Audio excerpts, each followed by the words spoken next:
Every season, there's a few guys that come out and make us think, wow, this dude is actually that good? I didn't think they'd be able to play like this.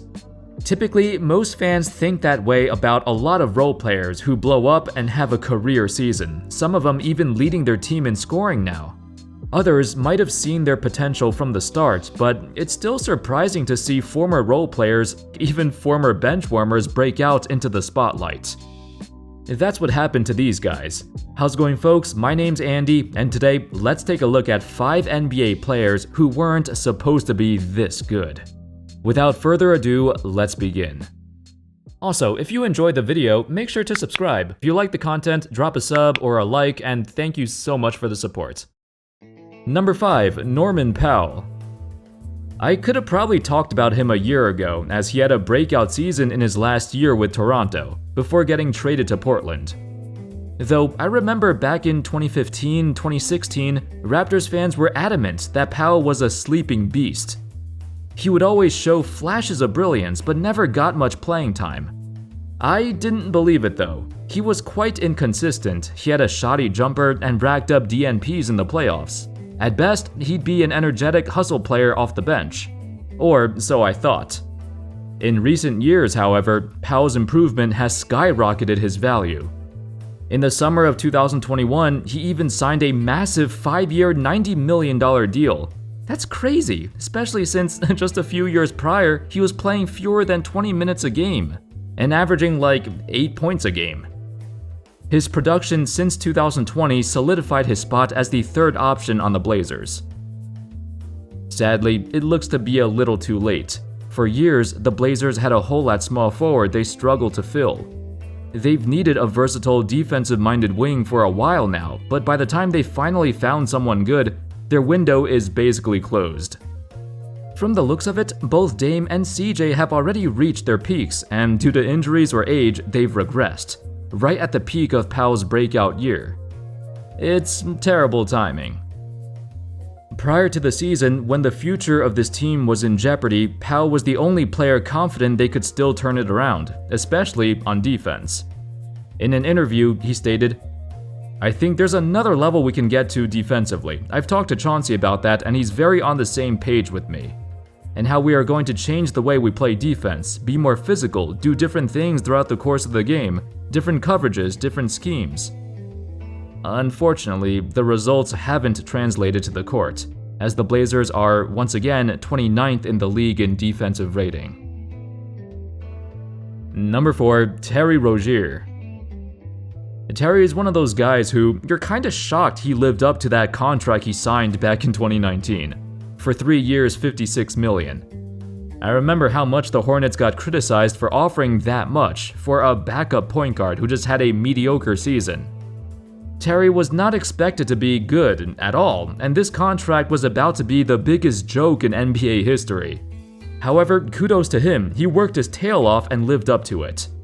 Recently, he signed an even bigger deal, this time a 4-year, $97 million extension, which he totally deserved. The fan reaction wasn't as critical this time as he proved his worth.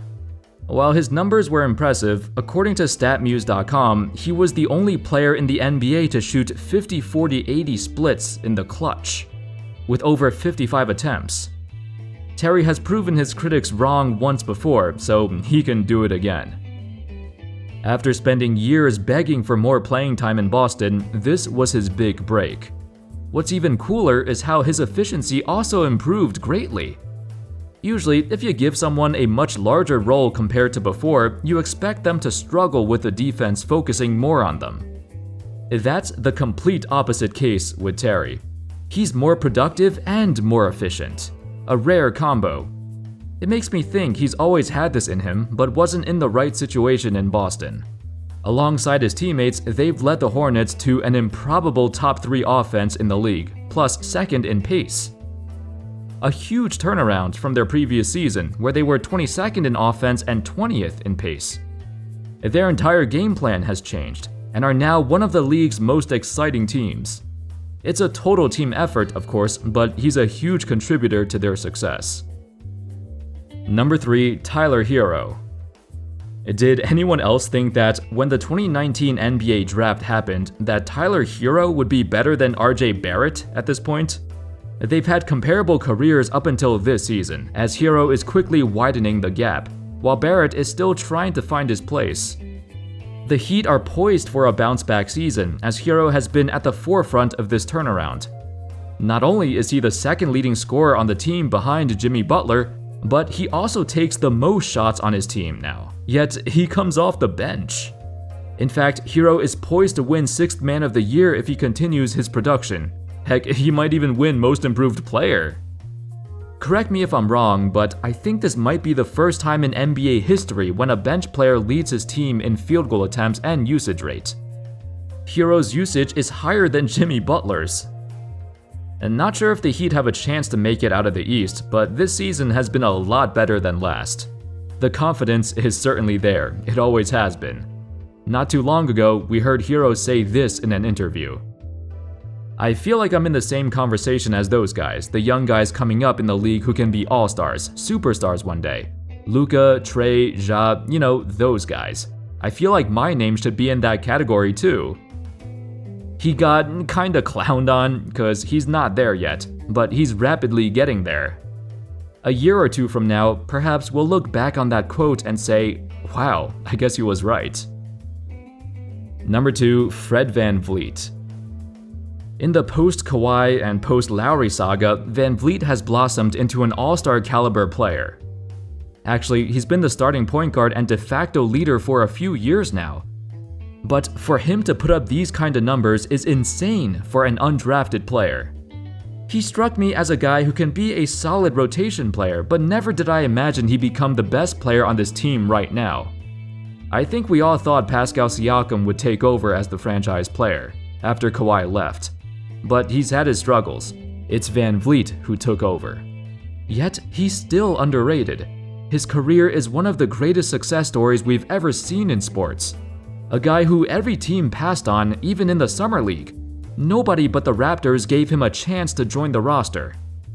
According to a report from back in 2015, he was competing with 5 other players just to get the last spot on the team, which he eventually did. Had he not made it onto the roster, we might not even see him in the NBA today. That was his only chance. Through the years, VanVleet also developed into an elite three-point shooter, now taking over 9 threes a game, hitting 40%. Currently, no other players in the league can match this combination of volume and efficiency. Not even Steph Curry, who's currently shooting below 40% from 3. Unfortunately, the Raptors are stuck in a weird spot, with a roster of great players, but in desperate need of another star to push them over the top. They either need their young guys to develop astronomically or make a major trade to get back into contention. And number 1, Miles Bridges. Miles Bridges had a furious start to the season, scoring over 30 points 3 times in his first 5 games. Previously a role player off the bench for the Hornets, Bridges is now the team's leading scorer, with over 19 points a game, and the team's leading rebounder, surprisingly, with over 7 a game. As I mentioned earlier in the Rozier segment, the Hornets have a balanced attack, and no single person deserves all the credit for their success. Though Bridges is certainly the most shocking leap we've seen compared to the previous season. He went from being the team's 5th or 6th scoring option to the 1st or 2nd option now. He might not be the frontrunner to win Most Improved Player, but he's in the conversation. I remember when he first came into the league, he captivated the audience with his flashy plays. We called him the human highlight reel. Now he's blossomed into a complete package. What changed exactly? According to Coach, he gained a lot of confidence after rigorously training all summer long. An article described it like this. Bridges says he spent a lot of time on player development, most notably ball handling, and watched a lot of film with the coaching staff. Bridges regularly took part in 2-a-day workouts on the basketball court and in the weight room for 5 to 6 hours during the offseason. That confidence led to a summer of production and work for him.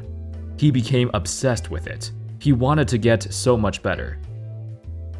Prior to the season, Bridges rejected the Hornets' contract extension because he wanted to bet on himself. Nobody else but him believed in him. He's aiming for a much bigger payday, and so far, it looks like he'll get it. Thank you all so much for watching, and those were 5 NBA players who weren't supposed to be this good. Yet through sheer hard work, they've excelled above and beyond their potential. Can you think of any other players who fall into this category? Let me know in the comments. Thank you all so much for watching, I hope y'all enjoyed the video, and of course, as always, I'll see you next time. Peace.